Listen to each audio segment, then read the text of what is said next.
कुछ हथियार केवल उन लोगों के पास होते हैं जो विशेषाधिकार प्राप्त होते हैं। ये दिव्य हथियार है। ये हथियार एक व्यक्ति की आत्मा के मूर्त रूप होते हैं। इस कारण से इन उपकरणों में अनोखी क्षमताएं होती हैं। एक उच्च वर्गीय परिवार ने एक बार बुरी देवी विनाशडची को पराजित किया। जन्म से ही इसके सदस्य के पास सब कुछ है, युद्ध के लिए तैयार शरीर, लड़ाई के लिए असाधारण प्रतिभा और दिव्य हथियार जो वास्तव में अविश्वसनीय है। नायक का जन्म इस परिवार में हुआ था और वह एक दिन महान नायक बनने का सपना देखता है, गर्व के साथ दिव्य हथियार चलाते हुए जो उसके पास है। कम से कम यही होना चाहिए था। लेकिन उस भविष्यवाणी समारोह के दौरान जब किसी का दिव्य हथियार प्रकट होता है, उसने यह खोजा कि उसे नहीं होगा। ये उनके परिवार के इतिहास में पहली बार हुआ था जिससे वह पहले महान असफलता बने। इसके कारण उन्हें हीन माना गया और लगातार अपमान सहना पड़ा। उन्हें सार्वजनिक शर्मिंदगी कहा गया। परिवार के दूसरे पुत्र जेन स्वाभाविक रूप से असंवेदनशील थे।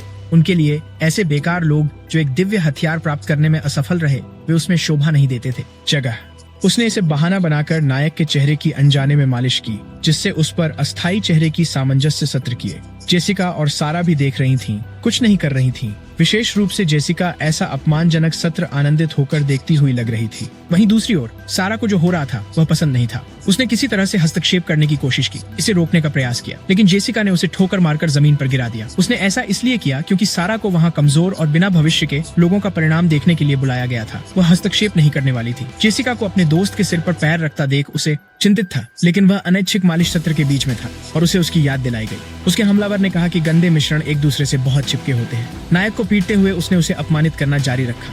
शब्द वे उपपत्नियों के बच्चे थे, इसलिए उन्हें हमेशा दूसरों द्वारा तिरस्कृत किया जाता था और उन्हें मुट्स कहा जाता था। पिटाई के बाद उसने सारा की सुरक्षा नहीं कर पाने के लिए माफी मांगी क्योंकि वह बहुत कमजोर था। लड़की ने अपने चेहरे पर बड़ी मुस्कान के साथ उससे कहा कि चिंता मत करो, क्योंकि उसने हमेशा उसके साथ रहने का वादा किया था। लेकिन लड़का इस स्थिति में नहीं रहना चाहता था। उसने उससे कहा कि वह और अधिक मजबूत बनेगा, यहाँ तक कि यदि वह दिव्य हथियार नहीं रखता था। उसने यह भी वादा किया कि वह अपने जीवन से उसकी रक्षा करेगा। एक दूसरे को गले लगाने के बाद उसने उसे वह वादा करने के लिए धन्यवाद दिया और वह उस वादे को निभा नहीं सका क्योंकि कुछ दिनों बाद ही उसे परिवार से निकाल दिया गया। वह तुरंत शोक में डूब गया, ओवरवेल्म्ड बाय क्रोध, क्योंकि उसे पता था कि उसे सताया जाएगा। उसे इतना मजबूत बनना होगा कि उसे वहां से बाहर निकाल सके। जगह एक सामान्य हथियार से कौशल में महारत हासिल करना एक दिव्य हथियार वाले योद्धा के खिलाफ बेकार था, इसलिए उसे और भी मजबूत बनना था। सच में उसके पास कोई और विकल्प नहीं था। उसने उस दुकान के काउंटर पर पैसों से भरा एक थैला रखा। सोने के सिक्के दिखाते हुए उसने कहा कि वह प्रत्येक प्रकार का एक हथियार लेगा। एक असामान्य अनुरोध। दुकानदार को लगा कि लड़का व्यक्तिगत शुरुआत करने वाला था। युद्ध। उसे अपने परिवार से निष्कासित हुए 2 वर्ष हो चुके थे। घोड़े पर सवार वो अपनी यात्रा जारी रखे हुए था। लड़के ने कुछ बातें सीखा थी, लेकिन उसके पास अभी भी एक दिव्य हथियार नहीं था। उसके सामने कई दुश्मन खड़े थे, खतरनाक राक्षसों। उसके पास उन पर उपयोग करने के लिए कई हथियार थे। वो अंततः लड़ाई शुरू करने के लिए उत्सुक था क्योंकि उसने सभी में महारत हासिल कर ली थी, जिससे वह भयंकर हो गया था। उसके पास एक आग्नेयास्त्र भी था जो अपराधियों से वसूली के लिए आदर्श था, उधार लेने वाले। उन जीवों के पास उसके खिलाफ कुछ करने की शक्ति नहीं थी। लड़ाई के अंत में एक हुड पहने आदमी सब कुछ देखता प्रतीत हुआ, जब तक कि उसने अंततः लड़के से बात करने का निर्णय नहीं लिया। वो जानना चाहता था कि क्या वह लड़का हमेशा उन सभी को साथ लेकर चलता है, हथियार, और अगर यह किसी ऐसे व्यक्ति की चिंता थी जिसने एक दिव्य हथियार प्राप्त करने में असफलता पाई थी। वो पहले ही उस जाल को भूल चुका था जो उसने बिछाया था और किसी ऐसे व्यक्ति को ढूंढ रहा था जिस पर वह विश्वास कर सके, जिसमें एक दिन महान नायक बनने की पर्याप्त क्षमता हो। नायक का इस रहस्यमय व्यक्ति के बारे में सिर्फ एक ही प्रभाव हो सकता था, चेहरा। ये बातचीत पागल इंसान की बड़बड़ाहट जैसी लग रही थी, लेकिन उस आदमी के हाथ में एक तीव्र नीली चमक प्रकट हुई जिसने लड़के की ओर ऊर्जा का एक बीम दागा। उसके सामने एक चमकदार वस्तु थी। ये लग रहा था जैसे एक हथियार जो नायक को वास्तव में प्रभावित कर रहा था, जो हो रहा था। आदमी ने कहा कि वह लड़के पर भरोसा करेगा, छोड़ते हुए कि हथियार उसके साथ अभी भी जमीन में ढसा हुआ वस्तु ऊर्जा छोड़ते हुए चमक रही। उसने सोचा कि यह एक तलवार हो सकती है और उसने शुरू किया कि उसके पास पहुंचने पर उसने अंततः उसे छुआ, केवल यह महसूस करने के लिए कि उसे जो मिला था वह केवल तलवार का म्यान था। अवलोन की दिव्य म्यान, एक वस्तु जो उसके उपयोगकर्ता को अपनी दिव्य शस्त्र का भंडारण करने और इसे किसी अन्य व्यक्ति को देने की अनुमति देती है। पीढ़ी दर पीढ़ी पारित होती आ रही ये वस्तु अब उन लोगों के हथियारों को धारण करती है जो इतिहास के 5 महानतम थे। जो कोई इसे धारण करने में सक्षम होगा उसके पास होंगे सर्वोत्तम हथियार। ग्रह। लड़के का संकल्प उस वस्तु में पूरी महारत हासिल करने पर केंद्रित है। उस घटना के बाद 3 साल बीत चुके थे। वह अपने गुरु के साथ था और एक ड्रैगन आसमान में उड़ा। प्राणी ने उन पर हमला किया। गुस्से में इसने अपनी ज्वालाएं तैयार कर ली थीं पृथ्वी से सभी जीवित प्राणियों का अंत करने के लिए। लेकिन वह गर्मी नायक के लिए कोई चिंता का विषय नहीं थी, जो बिना प्रभावित हुए रहा। उसने तुरंत एवलॉन को आह्वान किया और सफेद म्यान उसके हाथ में प्रकट हो गया। उसने उसे ऐसे पकड़ा जैसे वह तलवार निकालने वाला हो। ध्यान केंद्रित करते हुए उसने शक्ति को प्रकट करने का आदेश दिया। फिर पवित्र वस्तु पर तीव्र प्रकाश दिखाई दिया और लड़के के हाथ में एक और चमक उभरी, जब तक उसकी मुट्ठी में अचिल्स की विंडशील्ड नहीं बन गई, जो ड्रैगन के हमले के खिलाफ प्रभावी सुरक्षात्मक बाधा बनाने के लिए पर्याप्त शक्तिशाली थी। प्रत्याक्रमण के लिए उसने स्टॉर्म हैमर ऑफ को आह्वान किया।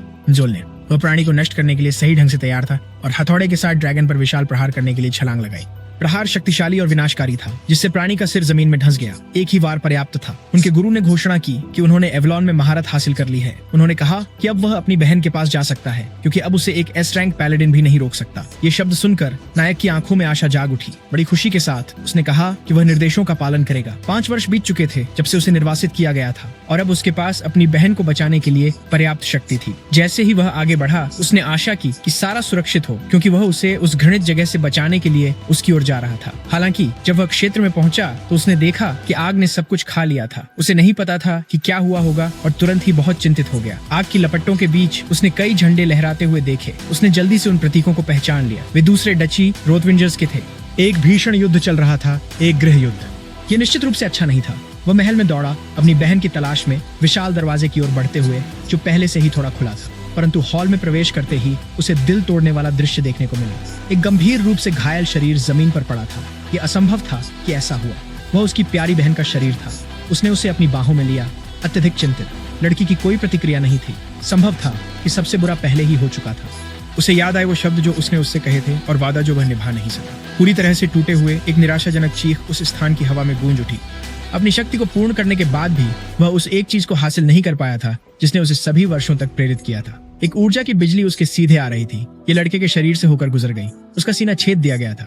वहां उनके साथ एक और मौजूदगी थी। वह धमकीपूर्ण बना। वह निस्संदेह एस रैंक स्तर के योद्धा की थी। उस आदमी को पता था कि ये बेल थी, जिसे निर्वासित कर दिया गया था, लेकिन लड़का ये नहीं समझ पा रहा था कि उसे कैसे पहचाना गया था। लेकिन अब ये मायने नहीं रखता था, क्योंकि अब वो अपनी बहन के साथ परलोक में शामिल हो जाएगा। ये निश्चित रूप से वही व्यक्ति था जिसने उसकी बहन की जान ली थी। अपनी तलवार उठाए वह नायक का जीवन समाप्त करने के लिए तैयार था, जो अपनी विनाशकारी दुख से पूरी तरह से ग्रसित था। लेकिन पहले से ही कमजोर होकर वह कुछ नहीं कर सका। उसका सीना और भी बुरी तरह से छेदा गया। इन मर्मांतक घटनाओं के बाद वह खुद को फिर से पुजारी के सामने पाया। अपने हाथों को देखते हुए वह नहीं समझ पा रहा था कि उसे उस जगह पर कैसे भेजा गया था। वह रंगीन कांच की खिड़की परिचित थी। वह अपने परिवार के कैथेड्रल के अंदर था। समारोह चल रहा था और उसे यकीन था कि वह मर चुका था। अगर यह समारोह था तो केवल एक ही स्पष्टीकरण था, वह समय में वापस आ गया था। पुजारी ने उसे अपने हाथों को जोड़कर अपनी दिव्य उपकरण की कल्पना करने का निर्देश दिया, लेकिन लड़के को पता था कि यह पहली बार कब हुआ था। अपने जीवन के इस मोड़ पर उसने अभी तक एवलॉन को विरासत में नहीं पाया था और उसे पहले ही उम्मीद थी कि उसे निष्कासित कर दिया जाएगा ताकि वह अपनी यात्रा को फिर से शुरू कर सके। लेकिन कुछ अलग हुआ जिससे वह स्तब्ध रह गया। इसमें कोई संदेह नहीं था। उसके सामने जो था वह एवलॉन था। उसे यकीन था कि इस बार वह सब कुछ फिर से करेगा। अब उसके पास जो शक्ति थी उससे वह भाग्य को बदलने में सक्षम होता। अब उसकी असली जीवन शुरू होने वाला था। लड़के ने अपने हाथों में म्यान को देखा, उसकी संभावनाओं को पूरी तरह जागरूक होते हुए। ये इतनी असामान्य बात थी कि यहाँ तक कि पुजारी, जिन्होंने ऐसा पहले कभी नहीं देखा था, इस बारे में कुछ कहने को थे। पुजारी क्या कहेंगे इसकी पूर्वानुमान करते हुए उसे पहले से ही पता था कि खोल के साथ लड़ाई संभव नहीं होगी। जैसे ही वह आश्चर्यचकित हुआ, पुजारी ने कहा कि वह यह कहने की योजना नहीं बना रहे थे। फिर भी लड़के ने आत्मविश्वास से भरपूर होकर उन्हें आश्वासन दिया कि चिंता न करें, वह अस्तित्व में सबसे महान दिव्य हथियार था। अब महल के गलियारों से गुजरते हुए वह अपनी बहन को खोज रहा था। अगर वह अतीत में वापस आया है तो वह अभी भी जीवित होगी। उसका पिछला जीवन अभी भी बहुत हाल ही में था और वह सारा को लेकर गहरी चिंता में था। अंततः वो उसके कमरे के दरवाजे पर पहुंचा। खिड़की के पास बैठी एक लड़की ने दरवाजे के खुलते ही सुना। सारा ने उसे बड़ी मुस्कान के साथ स्वागत किया। वास्तव में वह जीवित और स्वस्थ थी। वह वही सुंदरता बिखेर रही थी जो उसे याद थी। अपने भाई को देख, जिसकी उसे उम्मीद नहीं थी, लड़की उसके पास आई और उसे गले लगाया। वो ये भी जानना चाहती थी कि उसकी समारोह कैसा गया। लड़का कुछ भी जवाब नहीं दे पाया। वो बस इस बात से बहुत खुश था कि वह अभी भी जिंदा थी। वह गले इस कदर अचानक था कि सारा सोचने लगी कि उसके भाई के साथ कुछ हुआ है। उससे अब भी अफसोस था कि वह अपनी पिछली जिंदगी में उसे नहीं बचा सका। उस दर्द की यादें अब भी उसके लिए बहुत तीव्र थीं। वह अपनी बहन को फिर से उस तकलीफ से नहीं गुजरने देगा, क्योंकि अब वह आखिरकार अपना वादा पूरा कर सकता था। लड़की को गले लगाने की शिकायत करने में ज्यादा समय नहीं लगा। ये बहुत टाइट था, फिर भी ये ठीक था। उसे यह पाकर खुशी हुई। तभी उसने लड़के के चेहरे पर कुछ देखा। उसकी आंखों से आंसू बह रहे थे और उसे समझ नहीं आया कि क्यों। उसने उसके सिर पर हाथ फेरते हुए उसे दिलासा दिया और कहा कि सब कुछ ठीक हो जाएगा, क्योंकि वे एक दूसरे के पास हैं। ये बातें सुनकर लड़के का दिल गर्म हो गया। जाहिर है वे अलाबामा में बड़ा हुआ था। उसका अभद्र भाई भी कमरे में आया, ये देखते हुए कि कैसे अच्छे से मट्स एक दूसरे के साथ रह रहे थे। वह कुछ समय से बेला को ढूंढ रहा था। वह जैन था, एक सच्चा सैडिस्ट। छोटे बदमाश ने कहा कि उसने पहले ही खबर सुन ली थी। उसके भाई ने समारोह के दौरान एक अजीब वस्तु प्राप्त की थी। जाहिर था कि पुजारी को दूसरों के मामलों में दखल देना पसंद था। सच्चा चुगलखोर। बेल ने पुष्टि की कि उसे एक म्यान प्राप्त हुई थी। उसका भाई अपनी घृणा छुपा नहीं सका। बेकाबू हंसी हंसते हुए उसने कहा कि म्यान एक हथियार नहीं है और वह उस गरीब आत्मा के लिए बिल्कुल सही थी। वह कभी उससे लड़ नहीं पाएगा और वे दोनों मिलकर वास्तव में मूर्ख थे। नायक को अपनी मुट्ठी भींचनी पड़ी। वो उस छोटे झगड़ालू पर बिना अनुमति के ऑर्थोडोंटिक प्रक्रिया करने के लिए प्रलोभित था। इसके बजाय उसने उसे अपने शब्द वापस लेने का मौका दिया, लेकिन छोटे झगड़ालू ने उसका दृष्टिकोण नहीं समझा। वह अपने सौतेले भाई को अपने लिए खड़ा होते हुए देखने का आदी नहीं था। तो मुख्य पात्र ने उसे फिर से चेतावनी दी कि वह जो कहा था उसे वापस ले ले। ये एक चुनौती है, ऐसा महसूस करते हुए छोटे दुष्ट के मन में और भी अधिक नफरत भर गई। अब वह रखेल के बेटे को सबक सिखाएगा। दुर्भाग्यवश छोटे दुष्ट के लिए मुख्य पात्र ने अपने गुरु के साथ वर्षों का गहन प्रशिक्षण लिया था। उसके पेट पर जोरदार प्रहार करके उसने सुनिश्चित किया कि लड़का अब से अपनी हरकतों पर विचार करेगा। बेचारे ने लंच नहीं उलटी क्योंकि खाना वापस आने की सीमा पार कर चुका था। वह जमीन पर गिर गया सिकुड़कर। शायद उसने अपने लिवर पर प्रहार महसूस किया था और उसका रक्तचाप गिर गया था। नीचे पड़े छोटे झगड़ालू को देखकर नायक ने उसे सलाह दी कि सारा को फिर से धमकी न दे, वरना उसे उचित तरीके से व्यवहार करने के लिए जबरदस्ती दोबारा शिक्षित किया जा सकता है। नाराज होकर उस छोटे बदमाश ने अपने सौतेले भाई को हरामी कहा। अब वह लेने जा रहा था हिंसा को अगले स्तर पर ले जाने के लिए। अपने दिव्य हथियार के साथ उसने वादा किया कि वह अपने भाई को माफी मांगने पर मजबूर कर देगा। वो उसकी त्वचा जला देगा। देखने पर कि वह छोटा बदमाश एक गंभीर लड़ाई चाहता है तो ऐसा ही सही उसने सारा से पीछे हटने को कहा। चीजें अब मजेदार होने वाली थीं, लेकिन उसने उसे पहले आश्वस्त किया, ये बताते हुए कि सब कुछ ठीक रहेगा, वह इस स्थिति को आसानी से संभाल लेगा। युद्ध की तैयारी करते हुए उसने अपनी हथेली में शक्तिशाली एवलॉन को बुलाया। अब वह एक रहस्यमय म्यान के साथ सशस्त्र था। उसका भाई यह मानने से इनकार कर रहा था कि वह ऐसे वस्तु से हार सकता है जो हथियार भी नहीं थी। आखिरकार वह पहले से ही एक ई रैंक पैलाडिन था। उसके जैसा नीच कभी मौका नहीं पा सकता। यह कुछ हद तक संबंधित था। पैलाडिन्स को रैंकों में विभाजित किया गया था। सब कुछ उनकी ताकत पर निर्भर करता था। अपनी दिव्य हथियार प्राप्त करते ही वे स्वतः ही एफ रैंक में वर्गीकृत हो जाते थे। अपने हथियार में मना प्रवाहित करके वे आगे बढ़ते थे। ई रैंक, डी रैंक और उससे ऊपर के लिए वही मना विशेष हमलों के लिए उपयोग किया जा सकता था। बी रैंक से आगे निकलने के लिए किसी को अपने उपकरण की विशिष्ट क्षमताओं में महारत हासिल करनी पड़ी। ये अजीब था कि वह छोटा लड़का ई रैंक होने का ढौंस दिखा रहा था। उसे अभी भी एक लंबा रास्ता तय करना था। जाना नायक को इससे कोई चुनौती महसूस नहीं हुई। उसकी अत्यधिक आत्मविश्वास ने छोटे शैतान को और भी क्रोधित कर दिया। और भी उत्तेजक होकर उसने कहा कि उसका भाई बहुत प्यारा था। वह अंतिम बूंद थी। वह उस कुत्ते पर जबरदस्त ताकत से प्रहार करने वाला था। सारा चिंतित हो गई। सुनिश्चित थी कि चीजें एक खतरनाक मोड़ ले सकती हैं। अपने हाथ म्यान पर रखकर उसने प्रकाश की तलवार को बुलाया। उनके सामने कैलिबर्न प्रकट हुआ, एक वास्तव में भयंकर तलवार। छोटे झटके को विश्वास ही नहीं हो रहा था। उसके हथियार की आगे उसके खिलाफ बेकार थी। और तो और उसे यह भी पता नहीं था कि वह तलवार क्या थी। पलटवार से छोटे झटके का उसका खो गया संतुलन।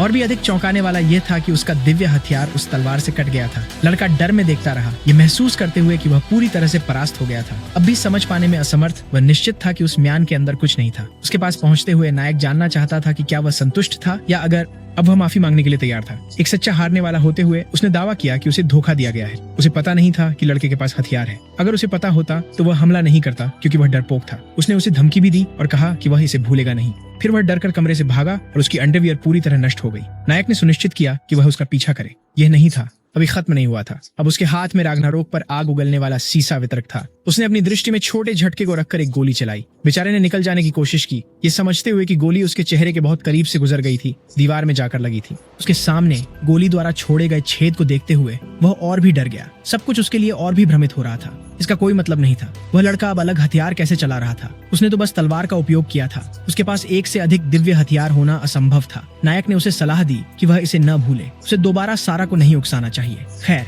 अब यह उसके ऊपर था कि वह आगे क्या करेगा। और उस छोटे बदमाश के पास अब और कोई कच्चा नहीं बचा था जिसे खराब किया जा सके। उसका डर और बढ़ गया।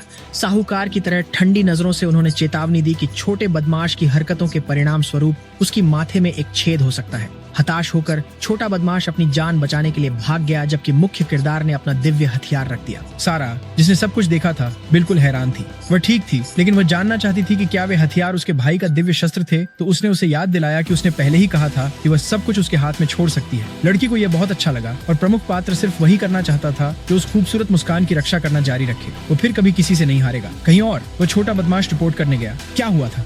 वह सीधे अपने पिता के पास गया था, ड्यूक को यह बताते हुए कि उसे कुत्ते की तरह अपमानित किया गया था। ड्यूक यह जानकर उत्सुक था कि बेल को कई दिव्य हथियार मिले थे। छोटे बदमाश ने जोर देकर कहा कि यह नहीं था सामान्य। बेल ने अवश्य ही सूदखोर बेलजेबूब के साथ एक समझौता किया होगा और इसलिए उसे तुरंत निर्वासित कर देना चाहिए। लेकिन ड्यूक ने उसकी बातों को नजरअंदाज कर दिया। वह एक शक्तिशाली उत्तराधिकारी की संभावनाओं में बहुत मग्न था। अपने सिंहासन से उठते हुए उसने उस छोटे बदमाश को पूरी तरह से अनदेखा कर दिया। उसने पूछा कि उसके पिता कहाँ जा रहे थे, तो उसने जाना कि वह जा रहे थे देखने के लिए। बेल, उसे स्वयं ये सुनिश्चित करने की आवश्यकता थी कि क्या यह वास्तव में सच था। उस घटना के बाद लड़के को कुछ समय के लिए आराम करने की आवश्यकता थी। वह आराम करने के लिए अपने बिस्तर पर चला गया। उसने लड़ाई जीत ली थी, लेकिन वह अभी भी एक बच्चे के शरीर में था। वह बेहद थका हुआ था क्योंकि वह अभी भी अपने मना को पूरी तरह से नियंत्रित नहीं कर सकता था। वह आग का शॉट होना चाहिए था, लेकिन वह एक सामान्य शॉट बन गया। वह निश्चित रूप से अभी भी फ्रैंक पर था। उसे अपनी ताकत बढ़ाने की जरूरत थी, लेकिन वह जानता था कि वह इस शक्ति स्तर पर नहीं रह सकता। उसने उस लड़ाई को याद करना शुरू कर दिया जो उसने देखी थी। ये था रॉडविंसर्स, वो प्रतीक उनका था। वे एक परिवार थे जिनके साथ उनकी पुरानी प्रतिद्वंद्विता थी। कुछ भी वो चिंगारी हो सकता था जिसने उस संघर्ष को भड़का दिया। निश्चित रूप से जिसने उन पर हमला किया था वो उसी परिवार से होना चाहिए, लेकिन इस बार चीजें अलग होगा। वो अपनी बहन की रक्षा करेगा और ऐसा करने के लिए उसे अपने परिवार में अधिक सम्मानित होने की भी आवश्यकता थी। उसके कमरे का दरवाजा खुल गया। लड़के ने उस व्यक्ति की ओर देखा जो अंदर आया था। उन्हें एक दूसरे को देखे हुए काफी समय हो गया था और उसे बिल्कुल नहीं पता था कि उसके पिता वहाँ क्यों थे। गैलियन ने 20 साल पहले हुई महान लड़ाई में महान कार्य किए थे। अकेले ही उसने बुरे देवता के खिलाफ लड़ाई की थी। उसने केवल का उपयोग करते हुए अंधेरे महाद्वीप में अपना रास्ता बना लिया था। उसकी तलवार, उन्हें तलवार के संत के रूप में कई लोगों द्वारा पहचाना गया था और उनके पिता के बगल में वो छोटा शैतान खड़ा था। अब वह समझ गया कि उसके पिता क्यों आए थे। निश्चित रूप से उस पर कुछ आरोप लगाया जा रहा था, लेकिन ये उसके लिए सही स्थिति थी। परिवार के मुखिया द्वारा पहचाने जाने का सबसे तेज तरीका यही था। सिर झुकाकर उसने सम्मान जताया। ड्यूक, बूढ़े आदमी ने कहा कि लड़का पिछली बार जब वे मिले थे तब से बहुत बदल गया था, लेकिन इस बार वो उसके पास एक पिता के रूप में आया और उससे कहा कि वो आराम करे। बेल ने बड़ी परिपक्वता से कहा कि यह संभव नहीं था। केवल एक शब्द को गलत समझा जा सकता है और उसे ड्यूक के सामने जिम्मेदार होना जरूरी था। बूढ़ा आदमी इस अक्खड़ बच्चे की परिपक्वता से प्रभावित था। उसने लड़के से खड़ा होने को कहा और उसने ऐसा ही किया, और जैसा लड़के ने सुझाव दिया वो वैसा ही करेगा। वो वहाँ ड्यूक के रूप में रहेगा। तुरंत ही उसकी उपस्थिति भयानक हो गई। ड्यूक का दबाव डरावना था। उसे पता चला था कि उसके बेटों ने झगड़ा किया था और भाइयों के बीच के संघर्षों की मनाही थी। बेल ने कुछ पछतावे का संकेत दिखाया और छोटे बदमाश को विश्वास था कि वह जल्द ही उस हरामी को सजा मिलने का देखेगा। उस घर में कोई भी ड्यूक की शक्ति के सामने खड़ा नहीं रह सकता था, लेकिन लड़के ने पहले ही खुद को संभाल लिया था। उसने कहा कि उसे और उसकी छोटी बहन को परेशान किया गया था। ये स्वीकारोक्ति सुनकर ड्यूक ने पूछा कि क्या उसकी आज्ञाओं का उल्लंघन बचपने में किया गया। लड़के ने फिर से पुष्टि की और जोड़ा कि उसके पास कोई नहीं था।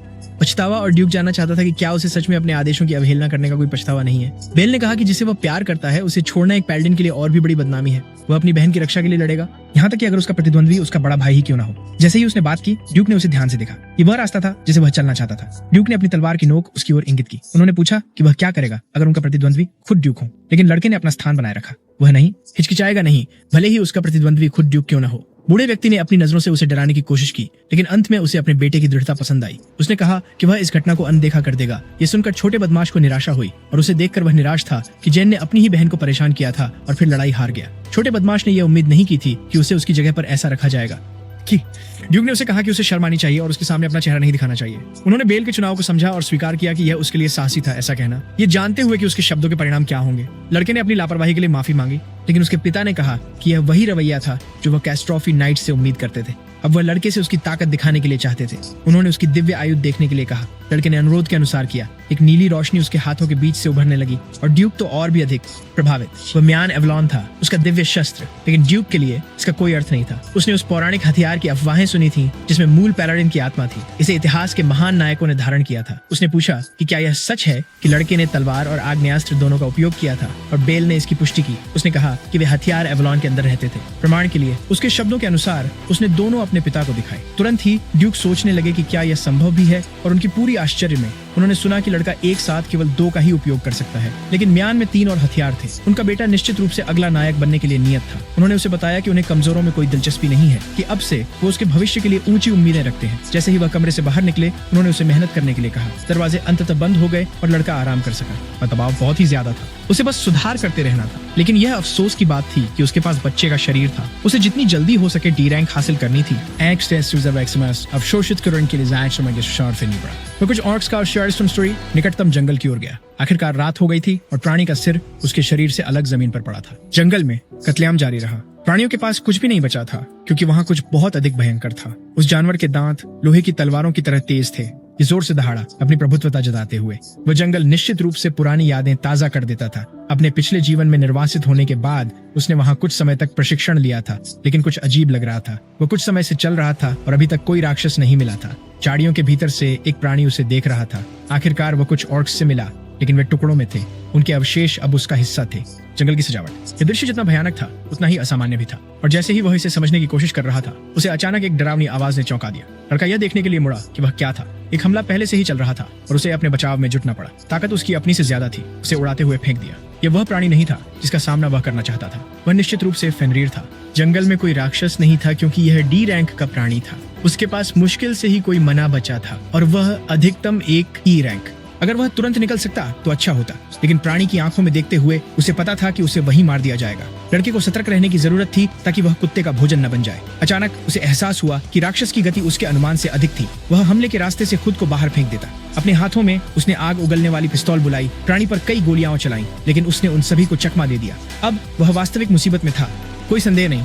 चूंकि उसका माना अभी भी कम था, उसकी गोलियां पर्याप्त तेज नहीं थी, आग्नेय अस्त्र प्रभावी नहीं होगा। उसे कुछ और कोशिश करनी होगी। तलवार हाथ में लेकर उसने अपने हमलावर पर हमला किया। जानवर का पंजा एक भयंकर खतरा था, लेकिन लड़के ने उस विध्वंसकारी प्रहार से बचने में कामयाबी हासिल की और इसी कारण उसे एक ऐसा मौका मिला जो उसके पक्ष में जा सकता था। उसने प्राणी पर वार किया, लेकिन वह भी बचने में सफल रहा। कुछ प्रभावशाली था, उसने इसका अंदाजा नहीं लगाया था। उसे अपनी रणनीति पर फिर से विचार करने की जरूरत थी। वह वास्तविक जोखिम का सामना कर रहा था। यदि वह अपनी पूरी ताकत पर होता तो जंगल का कुत्ता पहले ही नष्ट हो चुका होता। भेड़िया एक बार फिर उस पर क्रोधित होकर झपटा। बेल को पता था कि वह उस गति का मुकाबला नहीं कर सकता, इसलिए उसे अपनी जगह पर खड़े होकर हमले का सामना करना पड़ा। इसकी वजह से उसे कुछ क्षति उठानी पड़ी। अब वह गिर गया था। वह हमलों की बारिश से बच नहीं सकता था। धीरे धीरे वह प्राणी के द्वारा अधीन हो रहा था, जो उसकी तरफ बढ़ रहा था। उसके दोपहर के नाश्ते के रूप में उसे तैयार था। याद करते हुए कि वह अभी अभी पुनर्जन्मित हुआ था, वह अपनी जीवन यात्रा को इतनी जल्दी समाप्त नहीं होने दे सकता था। उसे अचिल्ला की शील्ड को बुलाना था। इस तरह वह बचाव कर सकता था और जवाबी हमला भी कर सकता था। हालांकि प्राणी की फुर्ती जबरदस्त थी और उसने उसे साइड से चौंका दिया। लड़का गिर गया। ढाल पर उसकी पकड़ छूट गई। लड़ाई इस गति से जारी नहीं रह सकती थी, नहीं तो वह उस आक्रामक कुत्ते का अगला भोजन बन जाता। अब तक उसने जो भी हथियार उपयोग किए थे वे पूरी तरह से बेअसर साबित हुए थे और हथौड़े का उपयोग करना भी मुश्किल था, क्योंकि उसके हमले बहुत धीमे थे। केवल एक ही हथियार बचा था आजमाने के लिए। कोई और विकल्प न होते हुए उसे तुरंत इसका उपयोग करना पड़ा। प्राणी उसे खत्म करने के लिए तैयार था। लड़के ने अपनी आंखें बंद कर ली, ध्यान केंद्रित करते हुए। जैसे ही उसे प्रहार होने वाला था, उसने एगिस को अपने पास बुलाया, लेकिन प्राणी का हमला पहले ही किया जा चुका था। अप्रत्याशित रूप से कुछ भी नहीं हुआ। अब उसके हाथ में एक गॉन्टलेट था जो काले ऊर्जा से लिपटा हुआ था। वह इसका उपयोग नहीं करना चाहता था, लेकिन दोबारा मरने से बेहतर यही था। जीव फिर से हमला करने को तैयार था। वास्तव में यह और भी तेज हो गया था, लेकिन लड़ाई पहले ही खत्म हो चुकी थी। लड़का भी बहुत तेज हो गया था। हथौड़ी हाथ में लिए वह अब जीव के ऊपर था। अब वह उसके साथ नहीं चल पाएगा और हथौड़ा पहले से ही खोपड़ी तोड़ने के लिए तैयार था। एक सटीक और विनाशकारी प्रहार ने प्राणी को मारा, जो पीड़ा में तड़प उठा। इसके दांत अपने मुंह में फिर से व्यवस्थित हो रहे थे। एगिस अंधकार का दस्ताना था। यह अपने धारक की शारीरिक शक्ति बढ़ाता था, लेकिन वह इतना ही नहीं था। जो भी इसका उपयोग करता, उसे आदेश देने वाली एक आवाज सुनाई देने लगती थी कि सब कुछ नष्ट कर दो। भेड़िया अभी भी जीवित था और पहले से कहीं अधिक गुस्से में था। समय के साथ धारक और भी शक्तिशाली होता गया और उसका जीवन लेने की इच्छा और भी बढ़ गई। वह उत्सुकता से प्राणी के अगली बार पास आने का इंतजार कर रहा था, उसकी तरफ आ रहे सभी हमलों से बचते हुए। अब भेड़िया को नुकसान हो रहा था और लड़का पूरी तरह से मजा कर रहा था। अंततः भेड़िया अब जीवितों की दुनिया का हिस्सा नहीं रहा। नायक को राहत मिली कि उसने इसे जल्दी खत्म कर दिया। वह हथियार नहीं हटाया जा सकता था जब तक युद्ध और इसके प्रभाव समय के साथ मजबूत हो गए। इसके उपयोगकर्ता को अंधकार में खींच रहे थे। अब उसे यह समझने की आवश्यकता थी कि उस जंगल में फेनरीर क्यों था। जब वह सोच रहा था, उसने हथौड़े में कुछ अलग देखा। ऐसा लग रहा था कि यह पूरी तरह से ऊर्जा से चार्ज हो गया था। प्राणी को हराकर वह अब उसकी विशेषताओं का उपयोग कर सकता था। शक्तिशाली प्राणियों को हराना कमजोर राक्षसों को हराने से बेहतर था। वह इसे आजमाने के लिए और इंतजार नहीं कर सकता था। महल के बगीचे में उसकी बहन एक पेड़ की छाया में दोपहर का आनंद ले रही थी। आखिरकार फूलों का ताज पूरा हो गया। उसे उम्मीद थी कि उसका भाई इस उपहार को पसंद करेगा, लेकिन किसी ने उसके हाथों से ताज छीन लिया। लड़की ने तिरस्कार से कहा कि फूलों का ताज भद्दा था, लेकिन यह उसके जैसे गंदी लड़की के लिए उपयुक्त था जिसने इसे बनाया था। उस अभागी लड़की का नाम जेसिका था। वह जानना चाहती थी कि स्पेंसर इसके बारे में क्या सोचता है। अजीब दिखने वाले लड़के ने जेसिका से सहमति जताई। वह वहाँ केवल उसकी आज्ञा का पालन करने के लिए था। जैसे ही उसने फूलों का ताज हवा में उछाला, वह तुरंत नष्ट हो गया। स्पेंसर ने यह काम करने के लिए एक कोड़ा इस्तेमाल किया था। सारा को यह पसंद नहीं आया, लेकिन वह असहाय थी। जेसिका बोर हो रही थी। वो वहाँ कुछ भी करने को नहीं था। हथियार हाथ में लिए उसने सारा को अपने साथ चलने को कहा। ये उसका अभ्यास करने और निशाना सुधारने का समय था। जब उसने लड़की पर गोली चलाई, जो डर के मारे सहम गई थी, बेल आ पहुंचा, जो अपनी म्यान से गोली को रोकते हुए बोला कि वह जेसिका के साथ खेलेगा। सारा थी हैरान। उसने उसे आते हुए नहीं देखा था। वास्तव में वह अपने आसपास के माहौल से पूरी तरह बेखबर थी। उसे कभी किसी के आने का पता नहीं चला। बेल ने कहा कि वह भी अपने दिव्य अस्त्र का परीक्षण करने का बहाना ढूंढ रहा था, लेकिन जेसिका को नहीं पता था कि क्या हो रहा था। कोई भी मिक्स्ड ब्रीड उसे रोकने वाला नहीं था। बेल अपनी बहन को दिलासा देने में बहुत व्यस्त था, उसे बताना कि सब कुछ ठीक हो जाएगा। और अब उसे घमंडी लड़की के साथ कुछ काम निपटाना था। भयानक बालों वाला लड़का डरावना दिखाने की कोशिश करने लगा रवैये में। बेल को पता था कि यह आदमी जेसिका का कोई नौकर था, इसलिए उसने यह सुनिश्चित किया कि वह उसके सामने ड्यूक के बेटे के रूप में खड़ा रहे। लेकिन उसने एक रखैल के बेटे के प्रति सम्मान दिखाने का कोई इरादा नहीं था। इससे नायक चिढ़ गया। जेसिका जानना चाहती थी कि वह इतना आत्मविश्वासी क्यों था, क्योंकि वह कमजोर था और जैन को हराने में उसे बस किस्मत मिली। वे मानते थे कि नायक केवल भाग्यशाली था और यह कि जैन लापरवाह था, और चूंकि वह केवल एक म्यान को हथियार के रूप में इस्तेमाल कर रहा था तो सबसे कमजोर होगा। अपनी आंखें बंद करके उसने उसे बताया कि यह बेहतर होगा यदि वह खुद देखे कि उसके पास किस्मत है या हुनर। जेसिका ने इसकी उम्मीद नहीं की थी। वह बेचैन हो गया और स्पेंसर को आदेश दिया कि वह उस कचरे का तुरंत ख्याल रखे जो वह बड़े मजे से करेगा। जहां भी उसकी चाबुक पड़ती वहां बर्फ जम जाती। फिर भी बेल प्रभावित नहीं था। स्पेंसर एक डी रैंक के पैलाडिन थे और उनका दिव्य हथियार एक बर्फीला कोड़ा था। वो उस छोटे बदमाश से कहीं ज्यादा ताकतवर था जो सिर्फ ई रैंक। लेकिन नायक तो नायक था। लड़के ने कहा कि वह अपने शिकार के पैरों को जमा देगा ताकि वह भाग न सके, फिर उसके हाथों और शरीर को जमा देगा जब तक कि वह हिल न सके। अंत में उसके चेहरे पर थप्पड़ मारेगा जब तक कि वह पहचान में न आए। बेल ने कहा कि वह बहुत बात करता है और अब पक्षपात्र को याद दिलाया जाएगा कि वह एक पक्षपात्र है। स्पेंसर ने उसे चेतावनी दी कि उसे कम न आंके। अब वह उसे एक बर्फ की पॉप में बदल देगा। चाबुक की चोट की ओर आई बेल, लेकिन लड़के ने आसानी से उसे चकमा दे दिया। जेसिका को विश्वास नहीं हो रहा था कि उसने ऐसा कर लिया। डी रैंक पैलाडिन के लिए वह बुरा नहीं था, लेकिन वह अभी भी सिर्फ एक तरफ का पात्र था और नायक ने अपने पिछले जीवन में निरंतर प्रशिक्षण लिया था। ये उससे अधिक कुछ नहीं बल्कि एक बच्चे का खेल था। सारा और भी अधिक प्रभावित हुई। उसका भाई नाचता हुआ लग रहा था। इस बीच स्पेंसर गहराई से छिड़कर कहा कि उसका शिकार केवल भागना जानता था, इसलिए बेल उसे दिखाएगा कि वह भाग नहीं रहा था। अब से वह अब और नहीं बचेगा। सभी वे उसके जबरदस्त आत्मविश्वास। बेल देखना चाहता था कि क्या वह घमंडी मूर्ख अपनी धमकियों को पूरा कर सकता है। स्पेंसर उकसावे में आ गया और हमला करने के लिए दौड़ा। अब वह उसे पूरी तरह जाम कर देगा। कोड़ा बेल की तरफ लहराया गया जो अपने हाथ फैलाए खड़ा था। यह उसे कई बार लगा लेकिन कुछ नहीं हुआ। सारा बहुत चिंतित हो गई। अंततः बर्फ बन गई। उसके हाथ और पैर अब जमे हुए थे। अगर वह हिल नहीं सकता था तो स्पेंसर को उसके चेहरे पर वार करने का समय था। बेल जानना चाहता था कि क्या वही सब कुछ था जो वह कर सकता था, क्योंकि अगर ऐसा था तो अब उसकी बारी थी हमला करने की। उन शब्दों पर स्पेंसर झिझका। बेल ने तुरंत रग्नारोक को बुलाया। उसकी कमर पर म्यान चमकने लगी और उसके हाथ में एक आग्नेयास्त्र प्रकट हो गया। अभिमानी मूर्ख के लिए यह असंभव था कि उसके पास दो दिव्य हथियार हों। बर्फ से मुक्त होने के लिए बेल ने अपना मना छोड़ना शुरू कर दिया और बंदूक से आग निकलने लगी। अब वह फिर से हिलने के लिए स्वतंत्र था। जेसिका को विश्वास नहीं हुआ कि बेल ने ऐसा किया था। यह संभव नहीं था कि उसके पास दो दिव्य शस्त्र थे और वह उनके गुणों का इतने प्रभावी ढंग से उपयोग कर सकता है। और अब इस अहंकारी अस्तित्व को दंड देने का समय आ गया था।